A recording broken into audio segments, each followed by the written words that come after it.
smoke and mirrors as per usual. We're getting to some of the issues, but sure.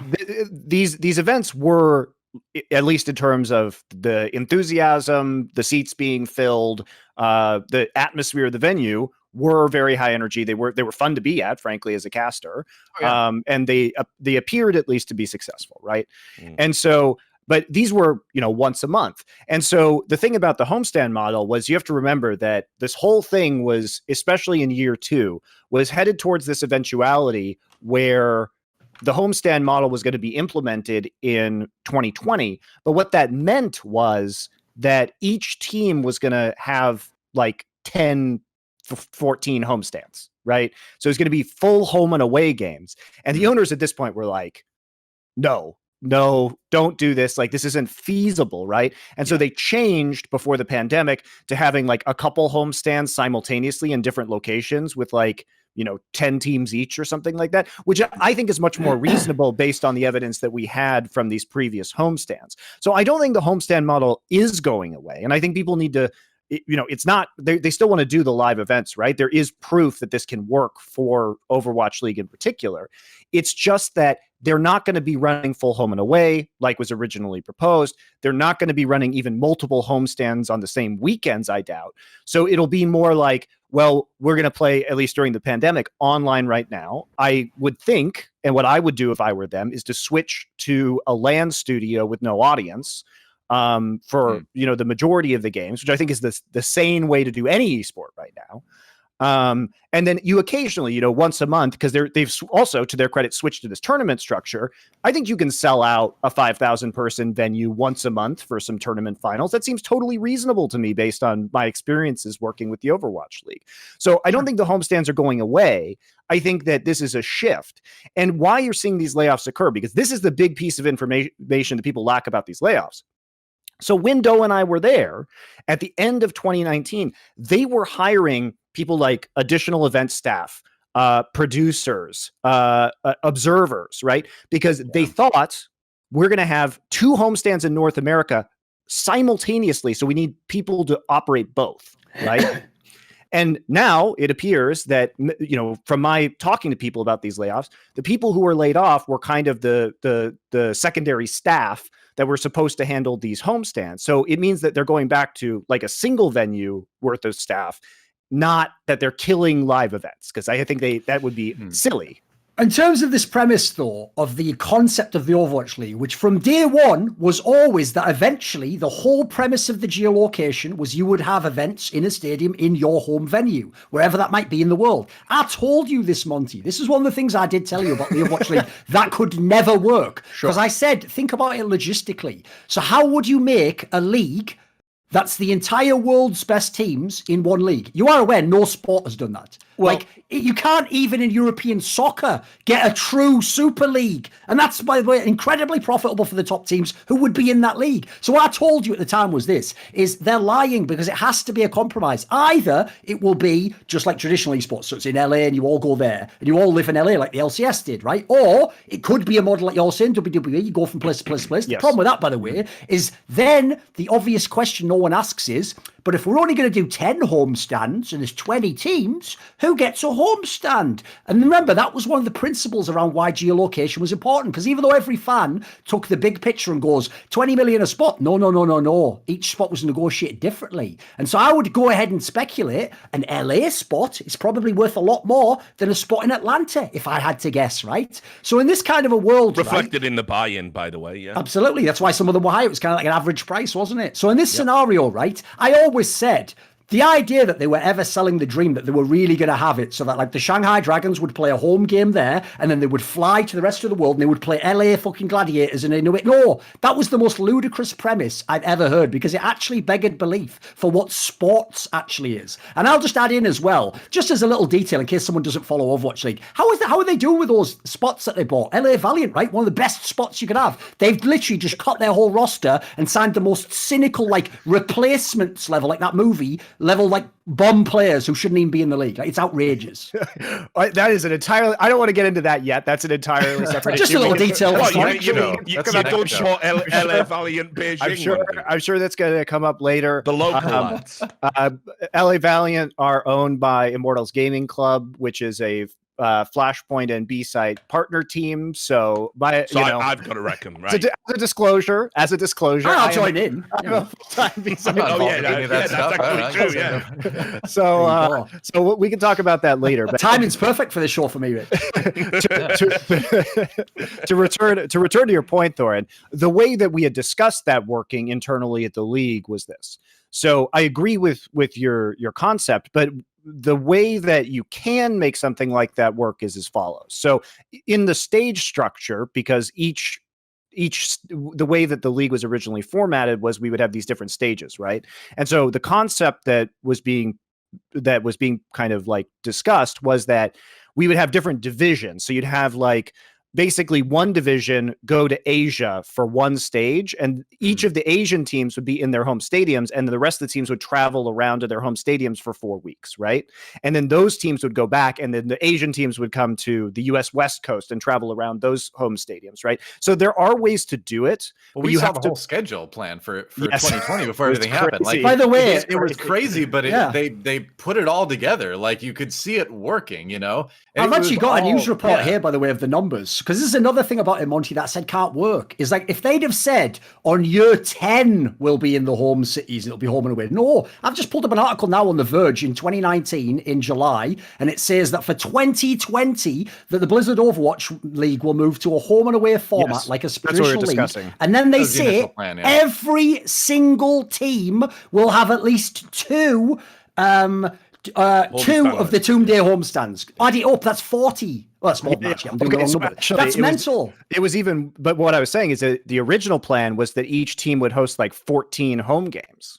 So that was the plan you're reading about is the later plan, which was that was the compromised one, reduced plan. Yeah. And here's the thing, Monty. I don't want to break your heart here, mate, but this is the thing. They never had a plan, mate. They just came up with what sounded good in 2018. Then they came up with what sounded good in 2019. Then they came up with, and guess what they're doing now? They're trying to tell you, like they did at the end of this report about how they laid off all these people. They actually say, by the way, whoever wrote it doesn't know English, because they say, is it true that you're moving 100% away from the homestands? And they go, on the contrary. Like, well, wait a minute. Like, so you're going back. Well, we're entirely back at homestands then. Like, first of all, maybe no English if you're going to write in the language. And then secondly, they tried to do that angle, which is the thing I hate the most in esports right now, where it's like, essentially, like, I'll give you an example. If I've just lost my job now and someone goes, well, won't your revenues go down this week, Thorin? I go, I actually anticipate they'll double. It's like, oh, well, let's just believe me then. You know, I don't know why that's a thing in esports, but just believing people at their word is still a thing in 2021, apparently.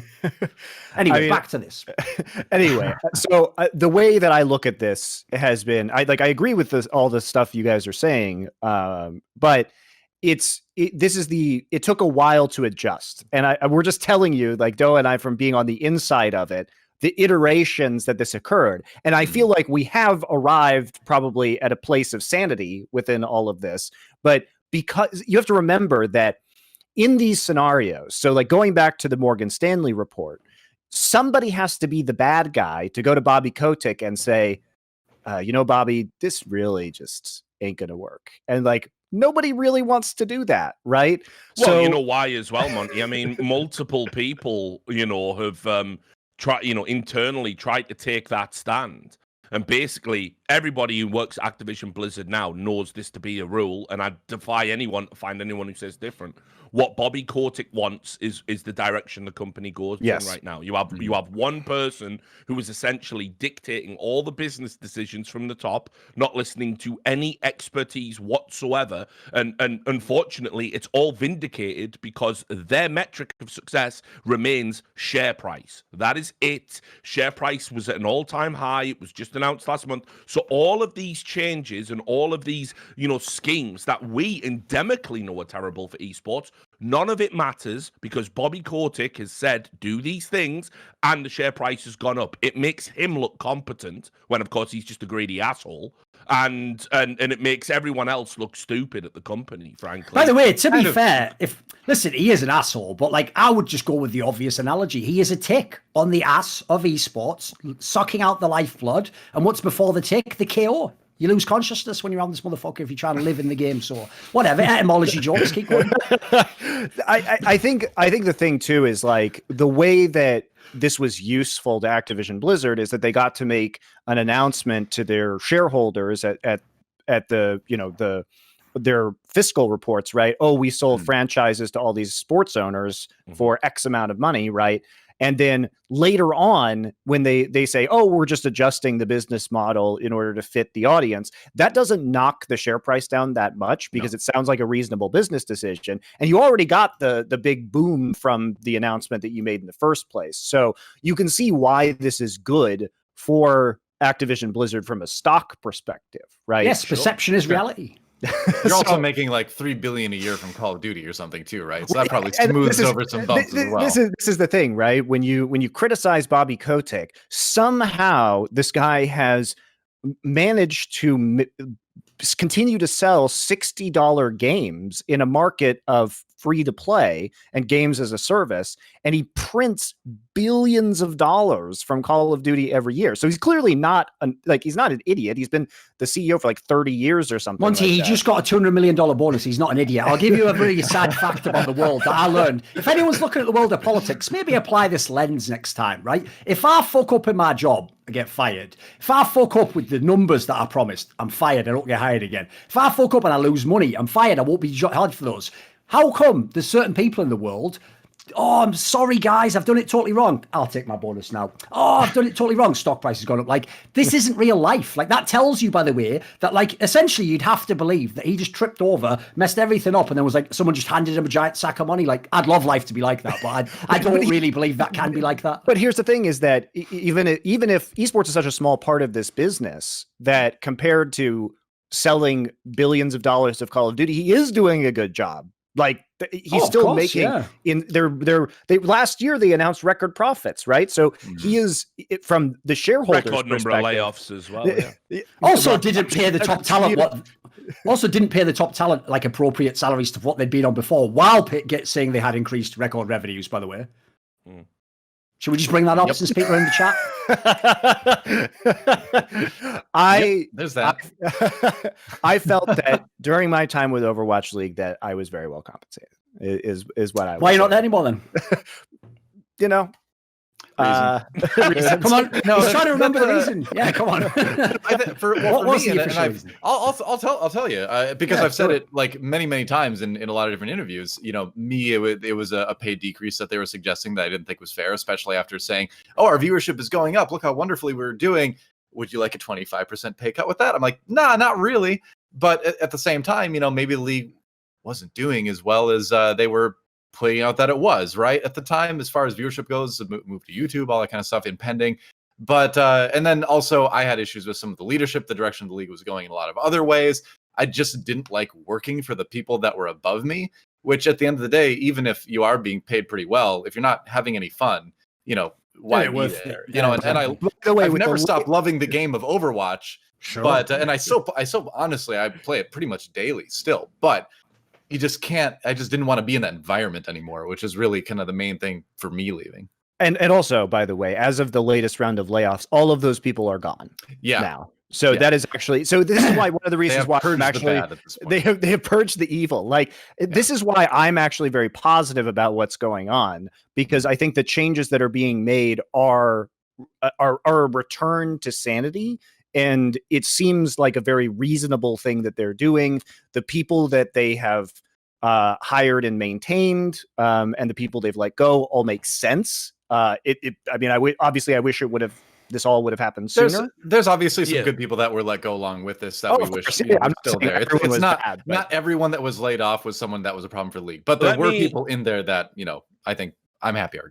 Let me just chime in though, right? Like. You know, framing it as a return to sanity is all well and good in terms of like, hey, fans, and by the way, fuck the Overwatch fans. I'm sorry for the people who lost their job. When this league capsizes, I'll be tap dancing, not because of the people who lost their jobs, but on the day for the fans, because they deserve fuck all. They're a deranged cult of fucking idiots who don't even listen. Like, I don't know how many stories I've got to get right about this league. I've just read you the Morgan Stanley report, and everyone's going, Richard Lewis isn't informed. You're all fucking mental. But anyway... But when you're talking about a return to sanity, that would be fine if the business model hadn't been sold as insanity in the first place. Unfortunately, the only way the business model can deliver on what it promised to the people is the rampant insanity of 18,000 people in a fucking stadium, no matter what. Everyone who comes in, 50% are buying a shirt every day. Like, oh, I'll get another one. Oh, that's the blue one. I'll get the white one today. And just throw in fistfuls of cash into a fucking league for a game that barely anyone can watch properly because it's such a fucking clusterfuck nightmare. The idea that a team-based shooter was ever going to be the mainstream esport, by the way, anyone who knows anything about this business will tell you that could never happen. But whatever. Morgan Stanley said it's like the WWE, so let's all throw 20 mil at it. So, you know, at the end of the day, like a return to sanity, yeah, that's great. I'll tell you about another esport that had a return to sanity. Heroes of the Storm. Where the fuck is that now? Gone. In the asylum. Yeah, it's exactly. It's a pretty good community league that started around that game. Homeless. It's homeless wandering the streets saying, we'll have a tournament for money or something. All right. Anyone that can't see the parallels between where Overwatch is now and Heroes of the Storm is fucking legally blind.